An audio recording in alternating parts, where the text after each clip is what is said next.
কাপ্তাই লেকের পানির স্তর বিপদসীমার কাছে, তো পানি ছাড়ার জন্য হয়তোবা সিদ্ধান্ত নিতে পারে।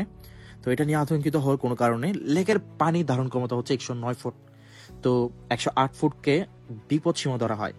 আজ শনিবার, অর্থাৎ আজকে শনিবার 24 আগস্ট সকাল 9টায় লেকের পানির স্তর 107 ফুট থেকে সামান্য বেশি, অর্থাৎ লেকের পানির স্তর বিপদসীমার কাছাকাছি। তো 108 ফুট লেভেলে পানি পৌঁছে গেলে বাঁধ কর্তৃপক্ষ পানি ছাড়ার বিষয়ে মিটিং করে সিদ্ধান্ত নিতেই পারে। তবে বাঁধের স্পিলওয়ে খুলে দিয়ে পানি ছাড়া হলেও এ নিয়ে আতঙ্কিত হওয়ার মতো কিছু নেই। কাজী আশিক লিখেছেন, এক পলকে জেনে নিই পানি ছাড়লে কি হবে। যদি লেকের পানির স্তর 108 ফুট ছুঁয়ে ফেলে, তখন বাঁধের স্পিলওয়ের 16টি গেটের প্রতিটি 2 ফুট, 4 ফুট অথবা 6 ফুট পর্যন্ত খুলে দেওয়া হতে পারে। কখনো কখনো পানির চাপ বুঝে 10 ফুট পর্যন্ত খুলে দিয়ে থাকে। এতে লেক থেকে প্রতি সেকেন্ডে 80,000 কিউসেক থেকে শুরু করে 2 লাখ কিউসেক পর্যন্ত পানি কর্ণফুলী নদীতে গিয়ে পড়ে। 5 লাখ কিউসেক পর্যন্ত পানি ছাড়ার ক্ষমতা রয়েছে।